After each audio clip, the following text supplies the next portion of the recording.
بسم اللہ الرحمن الرحیم اللہم صلی علی محمد و آل محمد۔ حیوان کو ذبح کرنے کی بہت ساری شرائط ہیں جس کو ہم بعد میں انشاءاللہ ذکر کریں گے۔ ابھی جو گفتگو ہماری ہوگی کہ ذبح کرنے کا جو طریقہ ہے وہ روایات اہل بیت علیہ السلام میں کیا بیان ہوا ہے اور آغا سید ثانی نے اس کو کس طریقے سے کیا بیان فرمایا ہے۔ سب سے پہلے جو اہم نقطہ ہے کہ جو روایات میں بیان ہوا ہے کہ اوداج اربع جسے عربی میں کہتے ہیں کہ 4 چیزیں جو ہیں وہ اس کی گردن میں جو موجود ہیں ان کا مکمل کاٹنا کیا ضروری ہے، جس میں سے جو 2 ہیں وہ ہم اسے کہہ سکتے ہیں کہ نالیاں ہیں۔ ایک خوراک کی نالی ہے اور ایک سانس کی نالی ہے، اور خوراک اور جو سانس کی نالی ہے اس کے جو ارد گرد ہیں 2 موٹی رگیں ہوتی ہیں مضبوط قسم کی، ان کا کاٹنا بھی کیا ضروری ہے۔ تو یہ ٹوٹل کیا ہوں گی 4 چیزیں ہوں گی۔ یہاں پہ جو آیت اللہ سید خوئی علیہ الرحمہ اور دیگر فقہا نے لکھا کہ جسے ہم جو ہے وہ عربی میں کیا کہتے ہیں، جوزہ کہتے ہیں، کہ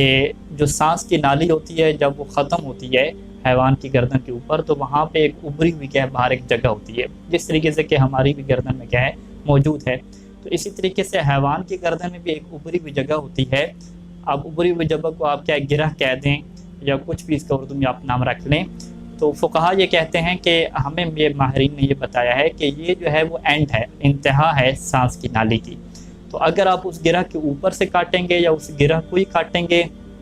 تو یہاں پہ جو ہے وہ سانس کی نالی نہیں کٹے گی۔ اگر سانس کی نالی، کیونکہ یہ سانس کی نالی ختم ہو چکی ہے، اور اگر سانس کی نالی کٹ بھی جائے تو جو پیچھے اس کی 2 رگیں وغیرہ ہیں وہ بھی کیا ہے یہاں پہ ختم ہو جاتی ہیں اس حصے پہ آ کے، تو وہ بھی کیا نہیں کٹ پائیں گی۔ تو عام طور پہ بعض کا کچھ جو ہے وہ حضرات کاٹنے والے ایسے ہوتے ہیں کہ شاید وہ بچت کرتے ہیں کہ گردن جو ہے وہ زیادہ سے زیادہ جو ہے وہ گوشت کے ساتھ رہے اور وہ سر کے ساتھ کیا ہے گردن کے ساتھ نہ جائے، تو وہ بالکل کیا ہے سر کے یہاں سے کاٹتے ہیں، اور اس طریقے سے ہوتا کیا ہے کہ وہ جو گرہ ہے وہ جسم کے ساتھ رہ جاتی ہے۔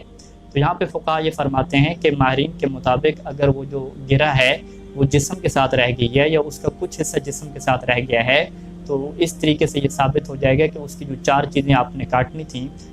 جو 4 رگیں کاٹنی تھیں، 2 جو ہے وہ نالیاں ہو گئیں، ایک خوراک کی نالی اور ایک سانس کی نالی، اور 2 رگیں وہ نہیں کٹ پائیں گی۔ تو لہٰذا یہاں پہ جو ایک بہت ہی احتیاط ہمیں یہ کرنی ہے کہ حیوان کی جو ہے وہ چیک کر کے کہ جہاں پہ اس کی گرہ ہے اس کے نیچے سے کیا اسے کاٹنا ہے۔ اگر آپ اس کو چیک کرنا بھی جائیں تو جو حیوان ذبح شدہ ہوتے ہیں اگر آپ اس کی گردن کو اٹھا کے اس کی گردن کا معائنہ کریں تو آپ کو اس میں نظر آ جائے گا۔ تو اگر وہ گرہ والا حصہ اس گردن کے ساتھ موجود ہے تو وہ حیوان حلال شمار ہوگا، اگر وہ حصہ اس کے ساتھ موجود نہیں ہے تو وہ حلال شمار نہیں ہوگا۔ اور یہاں پہ جو اہم نقطہ ہے کہ ان 4 چیزوں کا مکمل کاٹنا ضروری ہے۔ تو جس طریقے سے اگر کوئی فقط آدھا کاٹ لگا ہے، یعنی پورے رگ نہ کاٹے، فقط آدھی کاٹے اور خون نکلنا شروع ہو جائے تو وہ چھوڑ دے، تو یہ کافی نہیں ہے۔ سید ثانی فرماتے ہیں کہ احتیاط واجب ہے یہاں پہ کہ اس کو کیا ہے مکمل طور پہ کاٹا جائے۔ اسی وجہ سے کیا ہے بعض جو ماہر قصائی ہوتے ہیں وہ چھری کو کیا ہے آگے پیچھے اس طریقے سے گھما لیتے ہیں گردن پہ تاکہ جو سائیڈ والی جو رگیں ہیں وہ بھی کیا ہے مکمل طور پہ کاٹ جائیں۔ اور یہاں پہ جو ہے ایک اور اہم نقطہ بھی یہ ہوتا ہے کہ روایات میں اس بات سے روکا گیا ہے کہ مکمل کیا سر کو جدا کر دیں ایک ہی دفعہ، اس بات سے روکا گیا ہے۔ اور سید ثانی یہ فرماتے ہیں کہ اگر مکمل طور پہ جدا کر دیا جائے تو احتیاط واجب کے طور پہ یہ جائز نہیں ہے اور انسان گناہ گار ہوگا،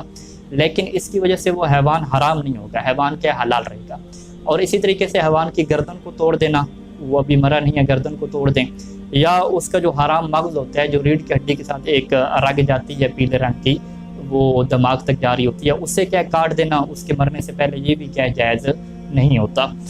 اور یہاں پہ دیگر شرائط بھی ہیں، انشاءاللہ اس کو کیا ہم بعد میں کیا ہے ذکر کریں گے۔ والسلام علیکم ورحمۃ اللہ وبرکاتہ۔